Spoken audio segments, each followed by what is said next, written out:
Hello, lovely people of RHAP. I hope you all are doing well. Welcome in to the We Know the Traitors podcast over here on RHAP.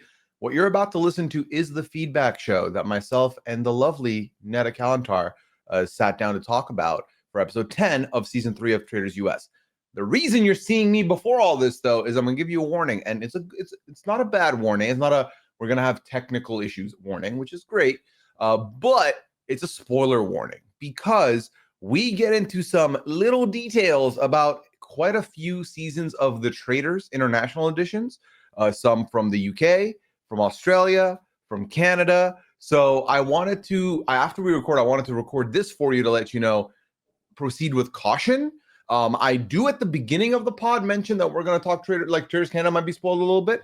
But then once we talked about quite a few other franchises. And I just wanted to make sure, in the event that you're somebody who's waiting to binge these after US is done, or you just found the Traitors and you want to watch these seasons later, you have the opportunity to remain unspoiled and uninformed about what happens on the other seasons so you can enjoy them for the first time. So I wanted to let you know that in the event that any of those things I said checked a box for you, avoid this until you've watched those.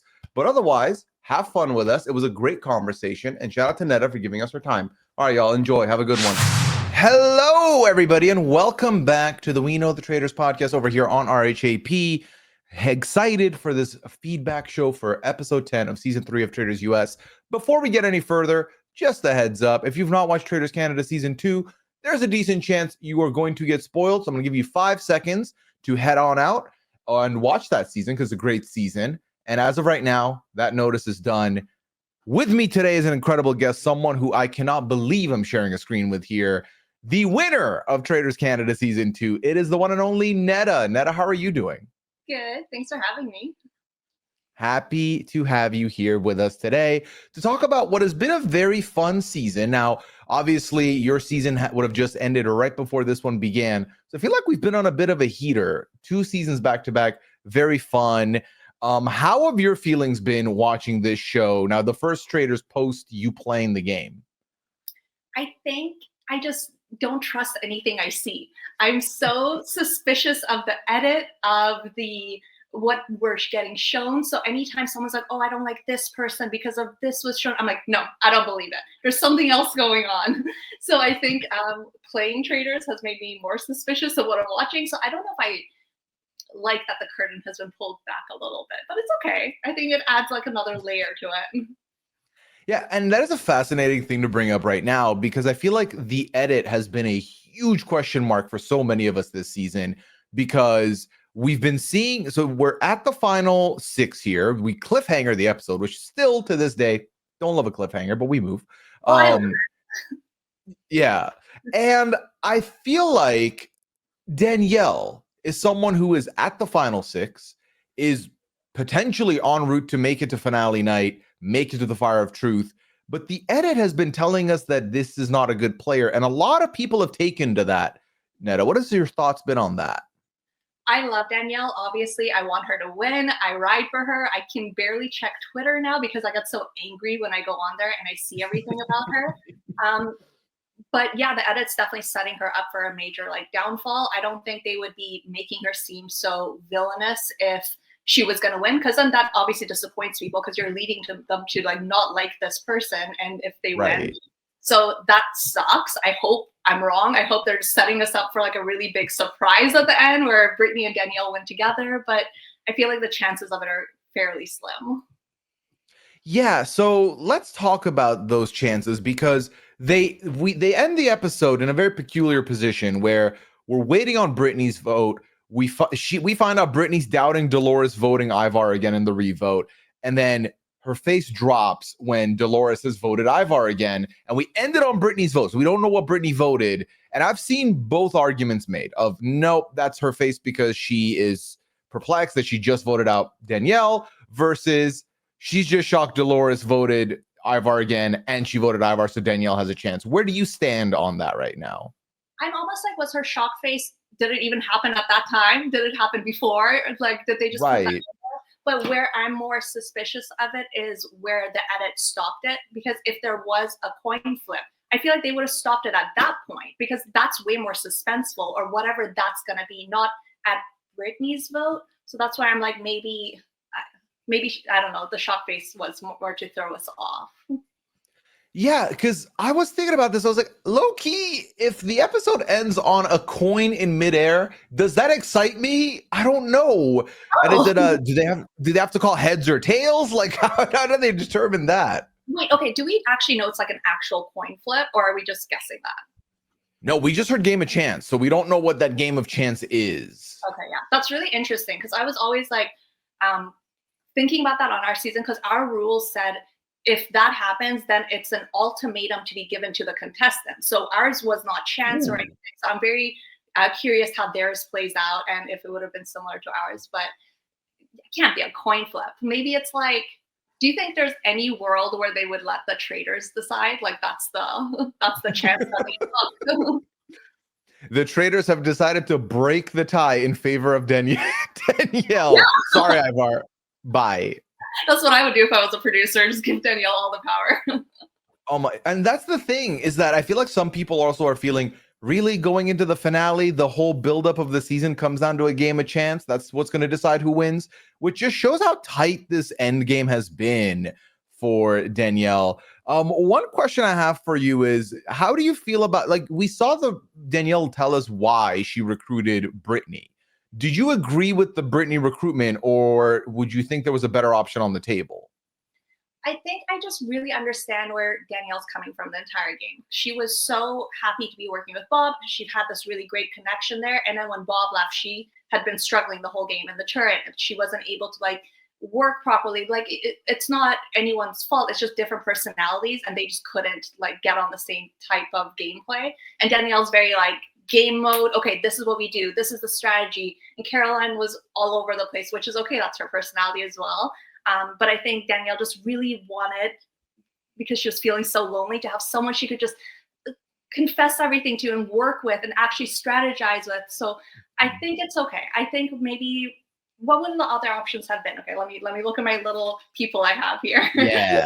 So it would have been what? She could have done Dylan, but at this point she thought she had Dylan 100%. So there's no real point of that. Then maybe like Gabby to like, because Gabby's been so suspicious of her the whole time. I don't know if she would have trusted Gabby at all to like bring her in though. So I think she just needed someone she could trust. I think even if it was a better game move to bring somebody else in, it wouldn't have been for Danielle. Like I don't think she would have been able to play with somebody else. Yeah, that's how I felt as well, where I thought she genuinely didn't want to keep lying to Britney. That was clearly also another struggle. So bringing Britney in solidifies that if she wins with Britney, which is she's happy with that outcome. But then also she no longer has to lie about that one thing, which helps. And I think the other thing is Danielle needs numbers coming to the end game. And as much as recruiting somebody to work with like a Gabby to like turn her, Gabby could just kind of be on autopilot and be like, nah, let's just let Danielle go out and I take the win. I think that was my other thing of why none of the men got picked. And I was happy with that, was because if you pick any of the men, you're giving them the money and the power to decide if you get any money at the end, if you both make it there, which I didn't like for her either. Totally. Yeah. No, I think I'm personally happy with our Britney recruit because even if Danielle doesn't win, at least Britney has the chance of winning as a traitor. So I'm okay with it. So historically, Neda, we've seen multiple traitors make it to the final fire of truth and survive it once, and that was Australia season 2. If Britney and Danielle are like the final two, if they outlast everybody, if they vote everybody out of the final fire of truth, do you think they're gonna get a moral dilemma, like split or steal situation there as well? Yeah, I thought it was anytime more than one traitor gets to the end, you get the dilemma, no matter what. So I think they'll get it. I think even if it's 2, right? I think that's the rules. That was for me. That makes sense. Yeah, I think that was for me, where if it's more than one traitor, you have to choose. And obviously they're gonna split the money. I can't imagine if Danielle's like, payback, taking it all. Imagine Danielle's like payback, and then Brittany's like, I don't trust it, and also does it, and then no one wins money. That would be, oh my God. That would be an ending I think a lot of people would be happy for. And by people, I mean the people who are not loving the traitors this season. I mean, yeah, that's the reason I recommend that Australian season to people, because I'm like, sorry, spoilers. But Hey, we said at the beginning. Yeah. okay, great. But that's the reason it's such a satisfying ending, because you've been hating the traitors for so long and they all lose. So it feels so good. So I think the people who are the haters at least would be a little bit happy about it. Question. Okay. The traitors get to the end. Technically, to me, you've won, even if you don't share the money. But if they decide they don't share the money, are we saying that they didn't win? No, they won. Like the season doesn't end with nobody won. They won, but they didn't get any money. You know, it's like they won. They won for the title, for me Okay. at least. Yeah. Okay. Just making sure. Yeah, we'll take that. So the other thing, so this is something we've seen now on the latest UK season and now this US season, is this seer twist. I'm very curious to get your thoughts on what you think about this twist and how you feel about this power. It's very divisive. I feel like I've spoken like even with like my friends with it. None of them like it. I love it.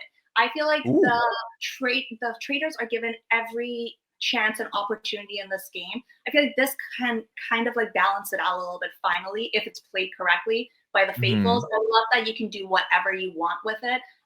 In the UK, there was a girl who was at the seer, and she brought in someone who was like the traitor. Sorry, again, spoilers.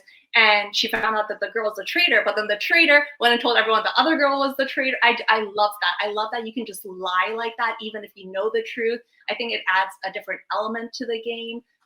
I know I've heard some people not liking how far into the game it happens, but I actually like it. I think it's the one last little bit of help that the faithfuls can potentially have at the very end of the game, where right now we've taken away their ability to know if somebody is a traitor or a faithful when they're eliminated after this round, right? So I feel like they finally get a little bit of that power back.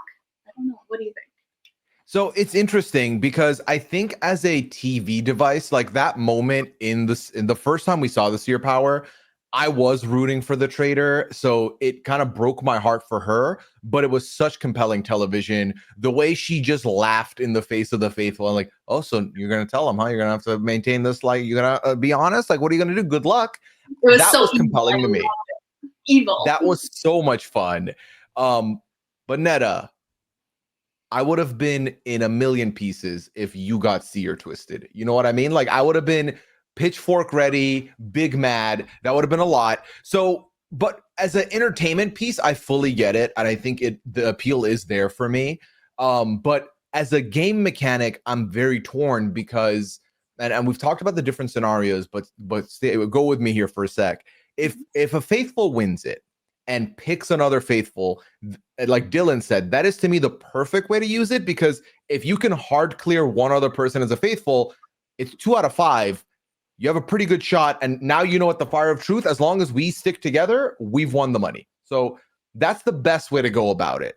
The worst way would be if a faithful finds a traitor or a traitor picks it and then tries to pin it on somebody. Because now I feel like if you're anybody else, you're like, okay, we just complete the 50-50, vote both of them out, and we got a traitor out. So it's a little bit tough. It's so, yeah, I don't know. I also don't. Yeah, I feel like for me, and tell me what you think about this. If I was to rebrand it or polish it up a little bit, I would say let's do it a little earlier in the season and let it be an anonymous power where not everyone knows who got it and who they checked.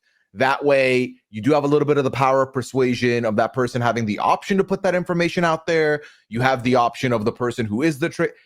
Yeah, I talked about this a little bit, but Neda, it gets a little wonky because of the whole like traitor's oath, where once you've confirmed a traitor, what are you going to do? Work with them? Like maybe you can set up some ground rules of like, okay, traitor, you can tell them that you'll keep them and you'll maybe recruit them, but you can't name your other fellow traitors and stuff like that.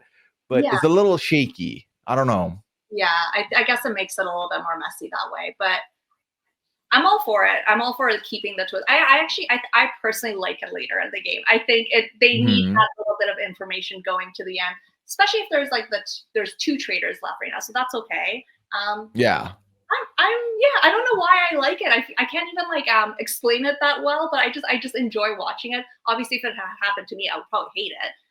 But I'm always just like they need to come up, even if it's not the seer twist. They just need to come up with like more things to help the faithfuls, like just more more things in the game. And then I don't think that the traitors should be allowed recruitment. I think they should start off with 4 and then that's it. I know it might get kind of messy at the end game if they're all gone, but I don't know. I think start off with no recruitments and then add in more. I don't know. I don't disagree with you, because I've always said, if let's say the last traitor, let's say they follow the no recruitment, last traitor gets banished at final 7, I'm perfectly happy to watch the rest of the faithful play it out, and it basically becomes you find out who's get voted out because they don't like other people, or you're just not trusting them. They've seemed a little shady. They don't need to know all the traitors are gone necessarily, but I like that. I don't mind that game, because let's face it, when you're left at the fire of truth with no traitors, that's what the game becomes. We saw this last season of US, where Trishelle and CT were like, MJ, you will not be the first Persian to win money on the traitors. Get out. So I feel like not doing too well. I know. MJ, Sam. Did you see what Sam said to me?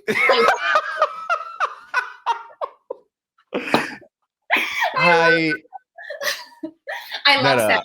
So because my mom loves Sam, obviously, you know, all Persian parents love anytime a Persian does anything. Yeah, my mom is not tapped into pop culture, and I was like, Mom, you know Britney Spears' ex? She was like, oh, Sam Asghari. Yeah, what about him? And I was like, he took me to task, Mom. That's what happened. Okay. Oh, so funny. I wish he had been doing more of that during the season. Like, same. He's quick with it. I was impressed. I loved it. But back to this, I feel like I'm very okay with us losing all the traitors and then having the faithful basically do a dog eat dog and have to vote each other out anyway. Why not? Yeah. I think that would be so entertaining to see them just completely turning on each other, especially because of the whole, like, the faithfuls take on this thing of like this air of superiority, being like, we're the best, we're faithfuls, we're angels, they're the evil ones. So to see themselves taking each other out because they have no other option, I think that could be really entertaining. Yeah, because I will say sometimes, especially based on the stuff we've seen this season going into the reunion that they filmed this past week, you get some of these faithfuls being a little holier than thou, maybe taking their name a little too literally, that they are faithful. Like, it's like, I don't understand. You all went in there, and maybe with the exception of Tom Sandoval, who's trying to fix his reputation, almost everyone wants to be a traitor. So what, a tap on the shoulder, now all of a sudden you're this amazing human being because you were in tap? Like, and like, it's in the traitors have a contract that says you have got to not tell them and you have to get them out. Like, they're just playing the role they were given.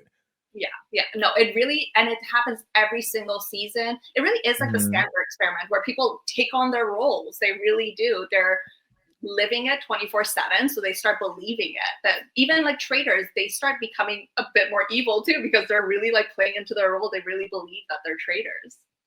Yeah, it's frustrating. It can be very frustrating. I feel like I have this thing where I love this show. I love the format. Traitors is my bag.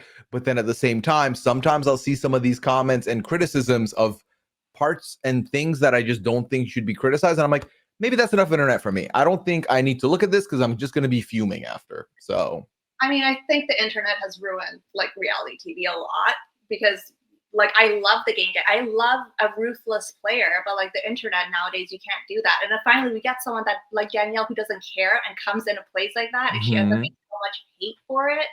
It is very like frustrating to see, but I love that she doesn't care. She went in there to win. She'll do whatever it takes. I'm all for swear on your grandchildren. I don't care. Like, it's a game. Yeah. Do what you need to do. There was a guy in Traitors Quebec who was a traitor, and he made up. This is kind of messed up, actually. I don't know if he did. He made up that he had a disabled child that he was like playing the game for.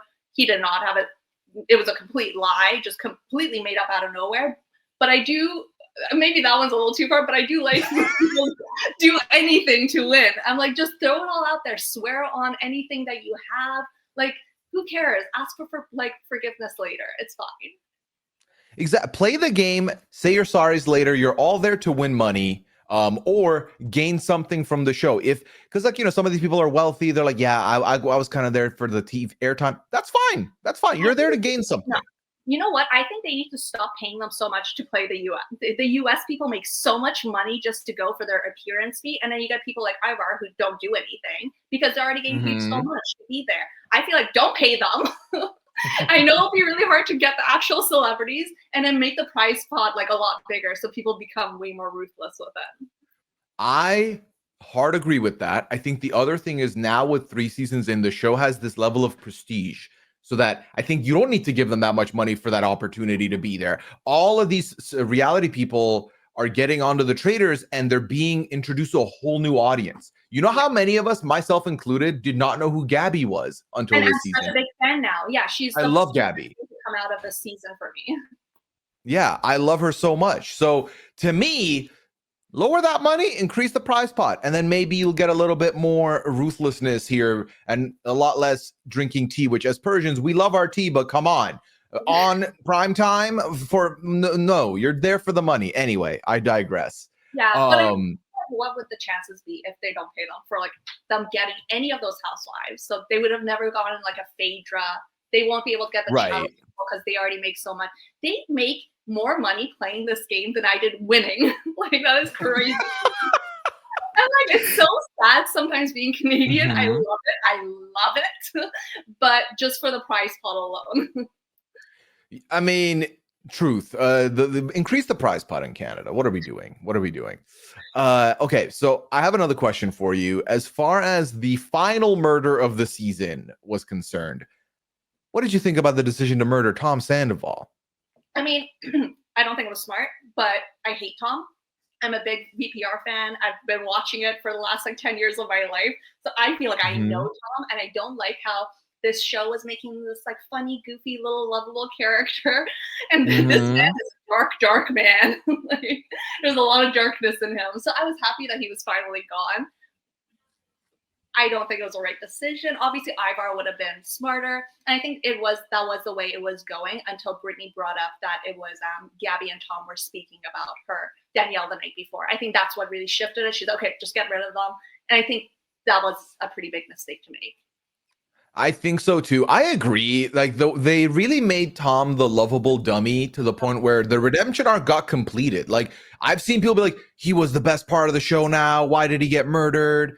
Like, did we remember what happened? Because he's he was really funny on the show. Even like my friends, they love him. And I'm like, oh God, like, but also who am I to like speak? Maybe he actually is a great person, but well, like, what is the alternative, right? You're like, all right, everyone sit down. I have an 80 slideshow here, 80-page slideshow to show you why you shouldn't like this man who's being silly and singing off pitch. Like it's hard. You don't want to be that friend. You don't want to blow the bubble up for them. Yeah. But I agree. I think Ivar should have been the one to go. I think obviously Dylan should have been the one to go, but Dylan's done a good job of like making the Traitors feel safe with him. Yeah, they didn't know. They thought they fully had Dylan and Dolores. So he's been so surprisingly good at this game. I'm very shocked with Dylan. I'm very like surprised, but it's good. But yeah, he made them feel very safe with them. I feel like they really, for them, it was between Ivar, Gabby, and Tom. And then they put Ivar away. Yeah, it makes sense. I don't know why. Why do you think they didn't get rid of Gabby over Tom? Why did they? I think exactly the reason Gabby clocked, which was the men in this castle are convinced it's 2 women, right? It's 2 women. So by keeping Gabby, that's the natural next person they can shoot. I think also it helps that Dylan has been sus of Gabby for a little bit. So they're like, okay, we can sell the Gabby thing. But I think the issue was, and we saw this play out, there was not enough evidence for Gabby, except for the fact that Gabby is a woman and was part of a group called the Bambis, who are now all gone. And we thought the Bambis could have been traitors. We voted them out. They were not. Chriselle gets murdered. So I feel like that's what it was. But I don't think there was enough evidence there to put it on to Gabby, aside from hoping that Dolores they have, Dylan they have. That's a 4-person voting block. They get rid of Gabby. But I think, Neda, unlike some stuff maybe we saw in your season, I feel like the faithful that remain here are all too content with, let's just see what happens at the table. They don't come in with plans. There's no like, okay, we're voting this person out definitely. What do you think about that? And how bad is that for a traitor at the end? it's really hard for a traitor at the end, for sure, because you can't talk logically to them at all about like the game, the numbers, like we saw. But then at that point, you should know like someone like Dolores well enough to know that's not the way to appeal to her. It's like, oh, numbers, this is how we need to vote. I'm not sure what it would spend so much time with her. Appeal to her in a different way. Like maybe say that Ivar, or if you want to get rid of Gabby, Gabby had brought up Dolores's name. Did Brittany tell Dolores that Gabby had brought up her name? Did Brittany tell Dolores that Gab? No, no. So Dolores said, "I'm between." Yeah. So what I remember is Dolores said it's between Gabby and Ivar for me, and then Brittany said, "Oh, well, I think Danielle would vote Gabby. I would vote Gabby." And Dolores was like, "Well, I haven't heard Gabby's side yet, so I'll decide at the table." If it was me, because I think earlier Gabby had said Danielle and Dolores are traitors to Brittany, I would have gone to Dolores and been like, well, she's going to get you out because she thinks you're a traitor. Appeal to her maybe in that way instead of like, oh, numbers, things that aren't going to work with her. Yeah. You just got to know who you're playing with and adapt it to each person, which is so hard to do because you have such limited time. Yeah. I think the other thing which is why I think Tom was a huge misfire, is that if Tom is still so tuned into he thinks it's Dolores, he votes Dolores. Gabby and Dylan do not think it's Dolores. They don't vote Dolores. They could have 3-2-1'd out Gabby, and then they would have had the numbers to move forward. So, sorry, they were 3-2-1'd out Tom, and then they would have had the numbers against Dylan and Gabby. But that's not what happens here, which is fine. But what ends up happening is, as we saw this 3-3, I feel like this kind of answered my question, because I feel like a lot of people, Neda, have been waiting to see what happens during a tiebreaker like this. And we're finally getting that answer, which is good. We'll take that. But I don't know. I don't know how I feel about this end game now. What is your ideal outcome of the season? Let's see. Well, obviously, ideally would be Danielle and Brittany winning together. But let's be realistic. Let's say Danielle goes out right now. Yeah. And then I think Brittany can actually play it off of being like, oh my God, I didn't know. I switched my vote because of this. I don't think this is detrimental to her game at all, because she put in a lot of time beforehand, even like being very emotional about getting rid of Danielle. And I think to her advantage, she's played such an amazing faithful game the whole time because she was a faithful and she learned how to play it properly, that like now that she's a traitor, she knows how to act still as a faithful. So I think she's really established herself well. So then you have Brittany, Ivar, Dylan, and Gabby. Gabby and Dylan would go for each other, I'm hoping. I would want Brittany to go to the end with Dolores. That would be my ideal. But I think it's either going to be a Brittany win or a Dylan win of some kind. I could see that. Yeah. I feel like the sad reality is, with how much they show us Dylan in confessional talking about how we're not sure about Gabby, I think he takes the shot at Gabby at some point. And with the seer because the seer, Neda, based on what we saw, it looked like the two people that had the lead going into the last round were Danielle and Brittany. So one of the traitors is going to get it. If Brittany wins, she should take in like a Dolores or something to be like, hey, like really, let's solidify. Oh my God, thank God you're faithful. So am I. Let's go to the end together. And that way it's done, because then they'll have the numbers at that point. But I think, the seer could screw over Brittany. Like, let's say Dolores wins and wants to confirm that Brittany's a faithful and she takes her in there. That could be the way she would lose. I think that would be the only way Brittany loses, is if the seer gets kind of over. Yeah, because I think the other thing is, we've seen Dylan really like be emotional with these last couple of votes. You know, when he's voting out Carolyn, he's so conflicted. When he's looking at Danielle, he's so conflicted. So I think if there's anybody that would understand and it would resonate with Brittany's reactions to voting Danielle or not being able to vote Danielle, it is Dylan. Additionally, we saw her do that with Ivar too. So if Danielle does leave, I do like Brittany's chances at this end game. And I do think she would be believed. I think if Brittany takes uses the seer on even a Dylan and says, well, Dylan is a faithful, then that's good for her as well, because Dolores is still looking at Ivar. Potentially that's still going to happen. But also, because this, but no, Danielle's going to be confirmed traitor here, right? So Danielle's going to get confirmed traitor if she goes. Actually, yeah. So Danielle's going to be confirmed she's a traitor. And then they're still going to think, okay, there's another. Who's the other?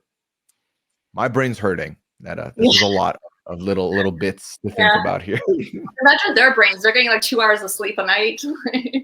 Oof. Yeah, no, I couldn't do it. Couldn't handle that at all. I don't sleep all that much, to be fair, but I need my little bit, you know? They give you energy drinks. You'll be fine. Oh, done. Done and done. If you were a traitor on this season, this is one of the questions we got. If you were cast as a traitor this season, who would have been your first murder? I feel like you already gave me that answer in Tom. Yeah, for sure. Get him out of there. Well, let's pretend who would be your second murder? Tom is like instantly you're out. I'm so sorry. I just can't. I can't with Tom. I wouldn't even give him a second of camera time. Who would be my first murder? Like one of those. Like I'm sorry, but okay. Let's pretend I played Big Brother US. Is that what we're pretending? Like I played the US. Sure. Then obviously I wouldn't want to get rid of any Big Brother people, even though I would want to get rid of like a Derek or something. But I would probably get rid of like a Wes or a Rob. Rob is a traitor, so I would get rid of Wes, to be honest. I just one of those men. I mean, that's a good shout. These big strategy men who came in together. I don't think they're just annoying men. I'm sorry. Wes Noted. I don't get how Wes is all of a sudden, because I think you know what it is. I used to watch a challenge like way back in the day when Wes was not a strategy person. Like he was the one that they were making fun of. So like that's still, I guess, stuck with me. So now everyone's like, he's still strategic. I'm like, Wes, wasn't he just on his knees begging at that, what's the villain show that they were House playing? of Villains. I'm like, this man is not a strategy guy. He's just, I would get rid of him. No offense, I've never met him. I don't know. Maybe he's an amazing guy. I'm sorry. I've had the chance to get him on the pod before. Sweet guy, but on TV, the man knows the villainous role he's doing. You know, I think he knows the character he's playing. It doesn't work in some of these other games, but he makes it far in a decent amount of them. So good for him. I understand. Like, okay, yeah, you should probably get rid of someone who looks like a faithful. They're like gonna go all the way to the end. But just for like my sanity alone, if it's the first out, I think that's why, even not to bring it back to my season, but I'm a narcissist, so I will. But like on our season, we got rid of like the straight white, like bull man first. Like it's just easier. Yeah, I feel like I like when the murders raise question marks and people are like, what is happening? I feel like too many of the murders this season could get tracked back to the traitors, which was a little too close, you know? Yeah. I guess like, especially with Rob, but he was just playing it like, oh, they're just setting me up, which worked for him for a while. So maybe it's not the worst strategy, but it's definitely like very risky. Yeah.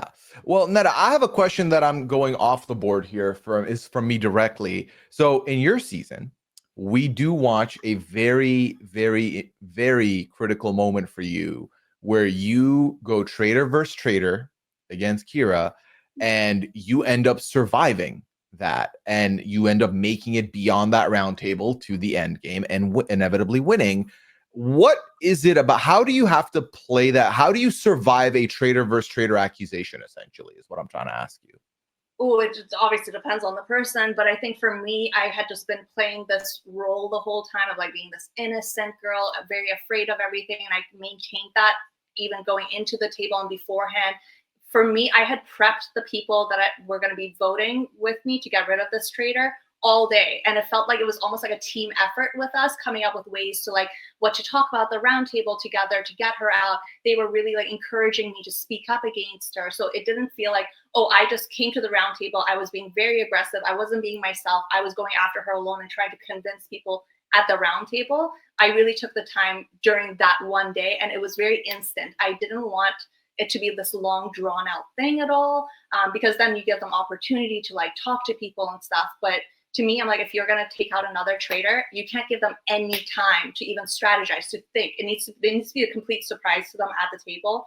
And you need to have your votes already like locked in with people before you go there.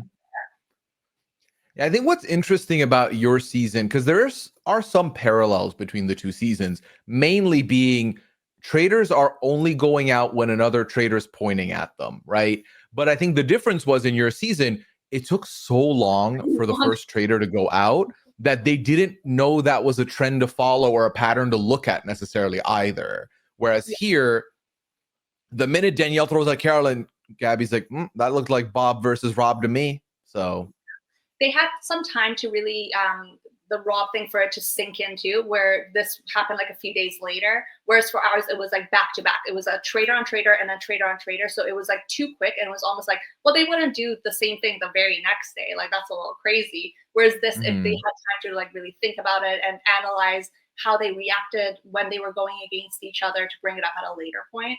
And Gabby's smart. She like remembers stuff. Like she saved the seeing or hearing Danielle in the secret room for later, which is really smart. Whereas I think people on our season, we all just had really bad memories. So as soon as something happened, they would forget about it. Just moved on. Yeah, I mean, I still can't believe that the producers would let something so bait be available for someone to notice that the traitors were in a bookcase and they all get caught out. I just thought they would not let that happen ever.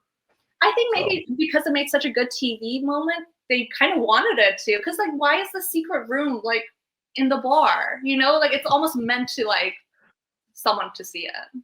Right. Neda, I sit here in front of you as a man with a collection of mid hoodies and beanies and toques to ask you, the fashion forward person, the most fashion forward person I know, what are your thoughts been on the fashion choices this season, and who do you think has been the bringing it the most? I mean, I love that you say that as I'm just wearing like a black tank top. I should really dress up today. This is our casual time. We're hanging out. Obviously, Gabby's amazing. Everything she does, everything she wears, everything she says. I want to be Gabby. I want to date Gabby. I want to just I want her to be my best friend. Like anything she does or wears, I want.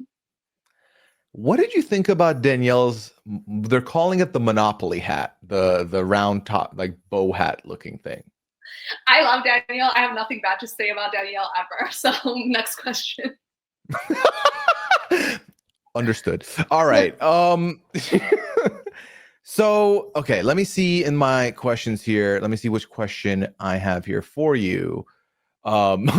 Did you end up watching I know you've maybe not been keeping up with the Big Brother of it all recently, but have you checked out the reindeer games, or your full knowledge is what you've seen here on the show?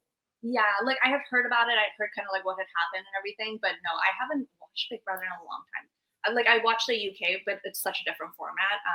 I should get back into it. I feel like another couple of years and I'll be ready to like dive back in. Hey, this made me want to watch the reindeer games though. Who ended up winning that? So that ended up being won by Nicole Franzel. She ends up winning. Yeah, she ends up winning that. It was a head-to-head between her and Taylor, who won Big Brother 24. And Nicole ends up succeeding there. But it's been very interesting to me that because I watched it in the real time and I covered it. I didn't think it was that deep. It's like a Christmas-based, like 6-episode competition. But when they saw each other and the beef that was there, it really felt like, oh, are they going to even be able to gel together? So I'm very happy to see the redemption arc in full swing here. And like you, I do not think either would betray the other. Obviously, if Brittany did vote Danielle here, that would be very interesting to see how those feelings are after the fact. But I have a feeling they're going to be okay. Fine. Because I think Danielle saw her really trying to save her the entire day. Even the first round of voting, she was on her side. So for this, I think Danielle would understand this is just her like trying to save herself when Danielle's already on her way out. So I think Danielle would forgive her for that. Yeah, I think that's fine. I don't think if like Brittany had been like really trying to get the votes to get Danielle out, that's different. But she tried. She was running around that little castle with her little booties on. Like, oh, that was so good. That's what you can see. Brittany's so good. Okay, but this is one of the reasons I don't think Brittany is gonna win, even though I want her to win. She's been very under-edited for being Brittany, and we know how funny she is. Like they must have had so many more moments to use of her if she was the winner. That's why I'm like, I think Dylan wins. I think that's the thing for me though, and obviously once we get the result, we can figure out, map it out a lot, because if Brittany does win, then to me it becomes, I think Peacock or Traitors US focuses on other characters for some of the things because I think we can both agree Brittany is easily like top 3 best DRs on Big Brother that ever. And so the fact that we didn't get as much from her, but then like how much do we get from Tom? You know what I mean? Like they clearly wanted Tom to be their like go-to. Dylan is like their go-to confessional guy. So I feel like the stuff Brittany would be getting got spread out to other people. And by that now there's 6 of them, we're getting more. But I feel like it was more of a missed opportunity by them potentially. But if she does lose, I do co-sign completely what you're saying in that, yeah, I think that was an indicator all along that they could have used more of Brittany and they chose not to. Now, I had a question and it was in my head and I think I've lost it. Nope, I remember it now. I'm great. Okay, so here's the thing, Neda, and I think you can co-sign this or not. That's fine with me. As the best Big Brother player to have played the Traitors and won as a traitor, okay? Oh, me? You, yes. Oh, I thought we were like, oh, thank you so much. Say that again, actually. Of course. Oh, okay. Well, rewind, remix. Encore. Here's the thing. Okay. Oh, this is filmed. You are good. I will send you a copy. Neda, we've seen a lot of criticism being given to Big Brother players who play this game, especially as traitors. Now, obviously, we had Dan Giesling last year, fumble pretty hard. And then this year, for the first half of the season, it did look like Danielle wasn't playing the most optimally. I think especially for me, the one moment for me that still stuck out was she wanted Boss and Rob out, but in order to do that, she wanted to get rid of Carolyn, who was more safe than Rob, to then recruit someone to get rid of Rob. It didn't make quite much sense to me.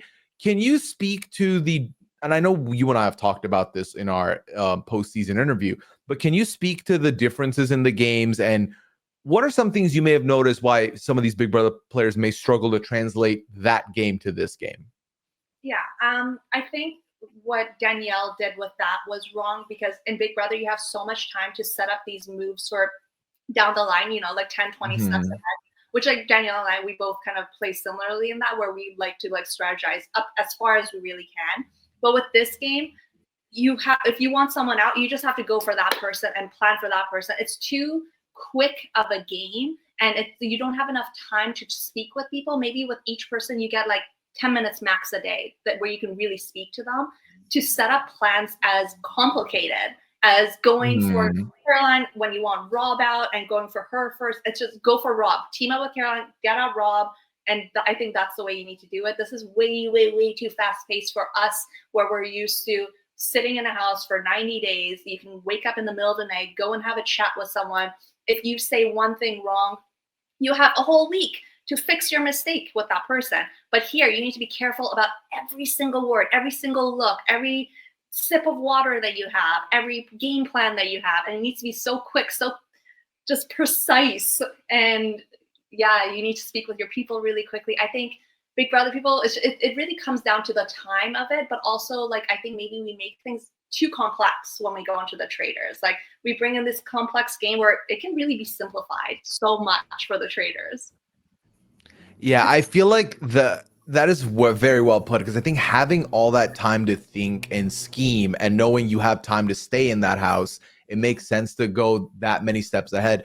Whereas it feels like on the Traitors, it's like it's a night by night game and it's quick and people aren't sleeping and a sneeze can make you accused. I think it's a whole different ball game. Yeah, everything can, like even we saw Dolores gave a little look to Brittany and Brittany completely like misconstrued that thinking it was this big thing and it's like you got to realize I don't think Dolores was giving a look. I mean, we'll see, maybe I'm wrong, but like I think we overanalyze and we overplay as Big Brother players going into the Traitors, and you're mixed in there with people who have never really played strategy. Like half of them haven't played strategy games, so like, and you need to adjust your game. Like again, we saw like Brittany went up to Dolores talking about numbers when you can say that to in a Big Brother game to convince people that's Big Brother speak, but like Traitors, it needs to be more civilian speak. 100%. And I think that's something that I clocked with Dan's game was Dan discounted people who were not from game shows as like they don't know what's going on. And it's like, hey, some of these people could be gamers disguised as bachelors, like disguised as people who don't know these other games or have never been on these games. It's like we know normal people in our lives that we're like, you'd be good on these shows, but they never go, Yeah, that's true. I think it's just maybe we get trained into playing differently when you go into Big Brother. Your brain just goes into that mode. Whereas like even like Pilot Pete, he was like a normal person, like not normal, just not from a game player, and he was a good game player, but he wasn't playing the game like a Big Brother person would play the game. You know what I mean? I feel like we were all just so specific. Like Dan, he was like just making it too complicated. He was like, oh, I'll wait for later to speak. I'll wait for later to save this. It's like, no, if you have something, just do it now. Just do it now. You don't have time. Yeah, they're looking at you, man. Throw a hint out. Throw a hint or two out. But bless Dan. He's the reason I think I won. I give Dan every credit. Oh. I based the one strategy of my game on Dan's game. The quietness and everything, I just kind of fixed a few little things. You patched it up. Neda, I have a question for you. Can you name me one, and obviously from wherever of the seasons you've watched, okay, from back then, one person from BBUS you'd like to see on the next season of Traitors US, and then a bonus fun one BB Can person you would like to see in the next season of Traitors Canada, if we get Traitors Canada. Yeah. Canada's easier because I think Cassandra and I think Karen from season 5, phenomenal. I think both of them, either as traitors or faithfuls, I don't care. I want to see them on there. I think they'd be so good at it.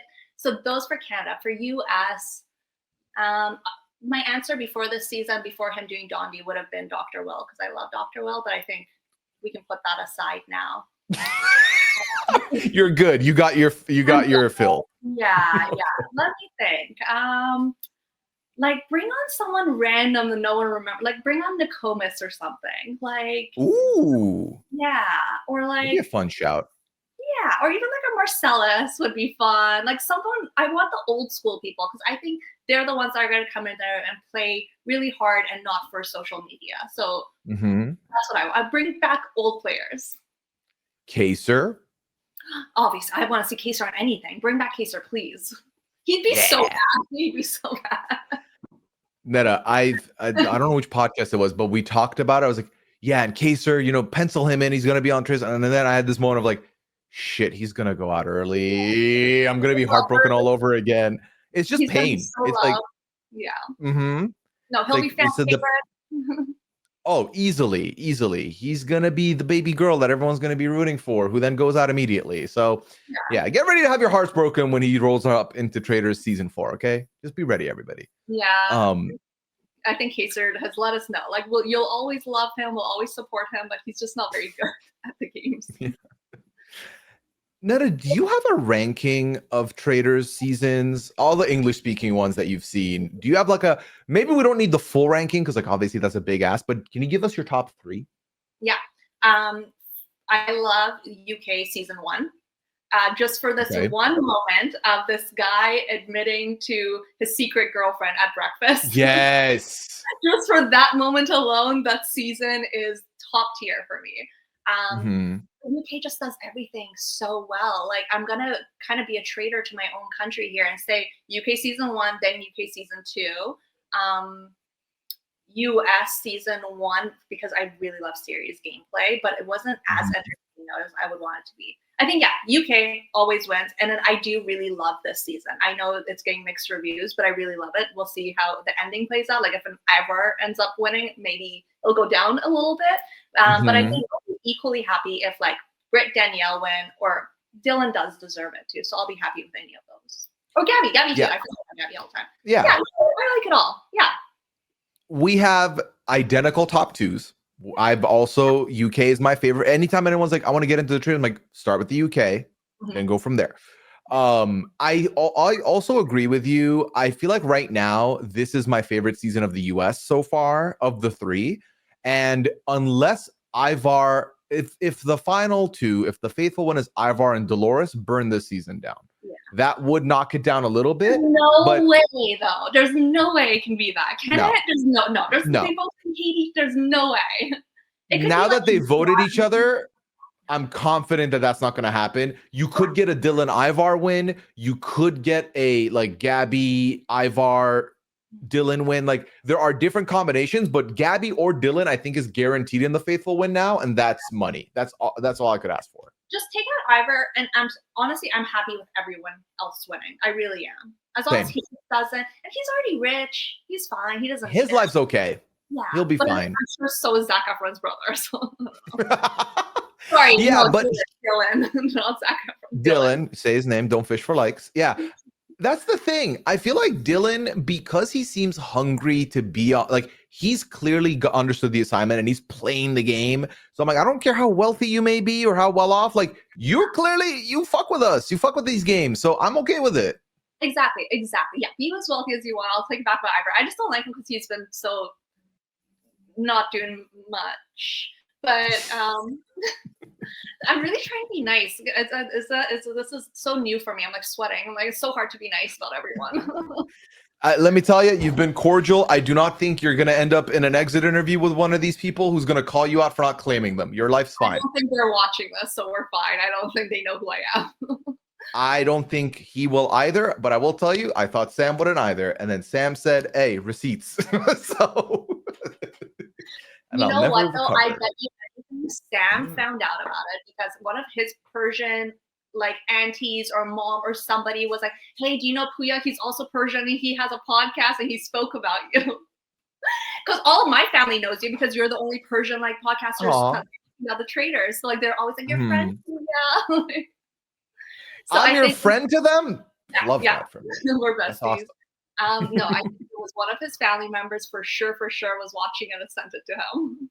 The Persian grapevine is a double-edged sword, man. It's good and can be bad. But I got to remember that for the future. So whoever's Persian next season, you are my favorite. I adore you. You get invited to the Mehmuni. Everything's good. You're one of me. Any other Persians that could like go on the Traitors, like from other reality TV shows, like other than Big Brother Canada? Because I feel like we're the only ones that have the Persians. Right. Well, Shahs of Sunset is like there's still Gigi there that they could bring on. There's a couple more they could get from Shahs of Sunset, but outside of Shahs of Sunset, who do we? I mean, low key. Now we have Shaheen on this new season of Survivor US. We have Shaheen, so he's Persian.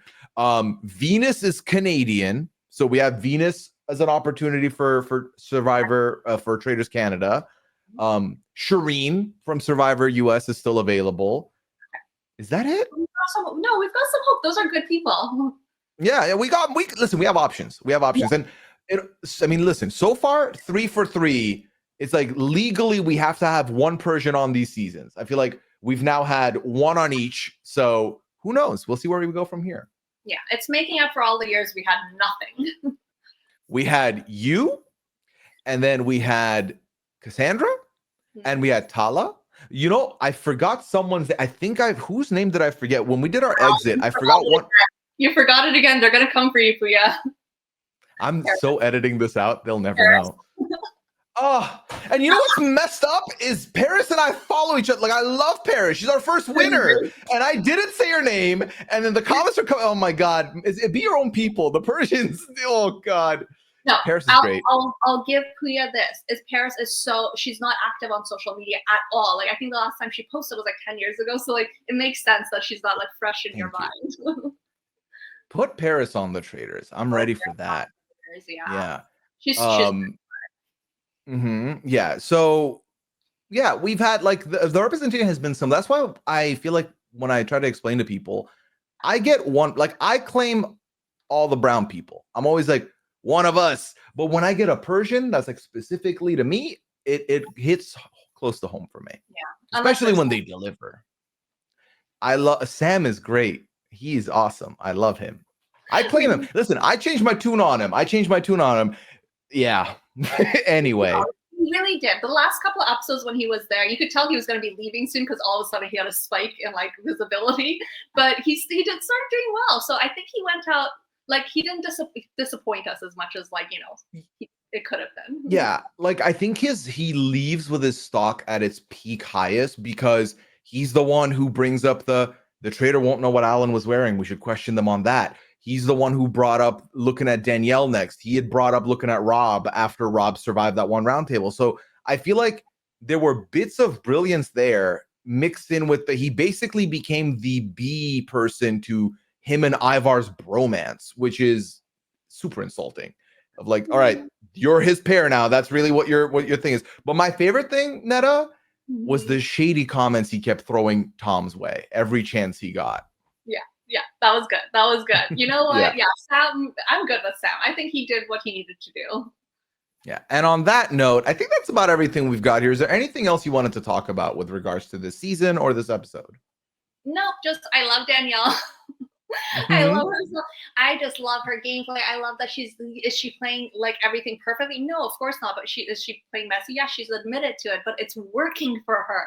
I think her shaking and crying on the floor was working for her. I think she made a couple of mistakes just in this last episode that maybe screwed it all up. I think it really was that challenge, her going so hardcore at that challenge, that messed it all up.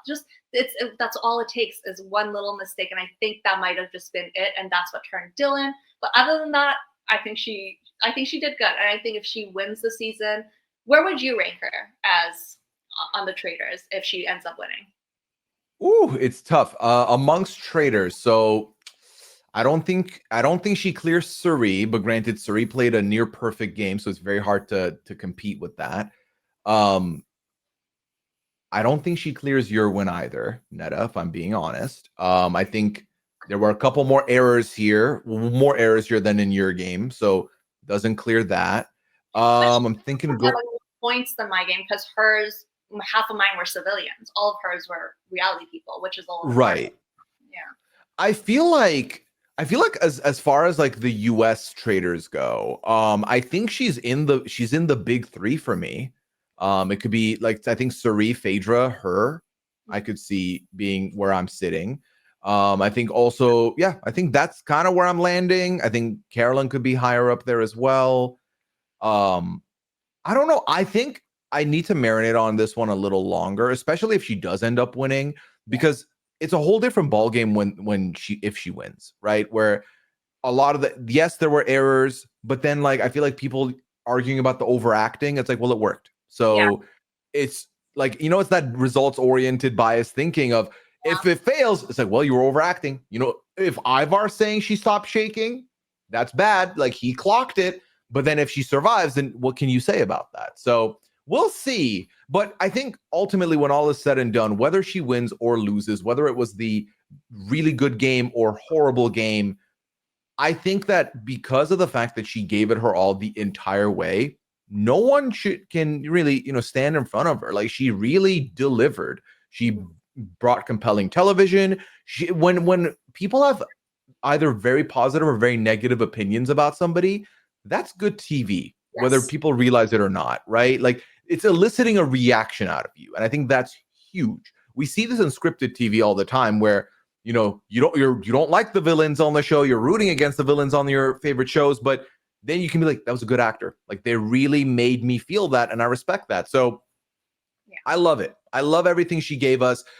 She's someone who is reality TV royalty for us. She's coming in from Big Brother. We're talking old era of reality TV. She could have come in, grabbed the check, phoned it in, left.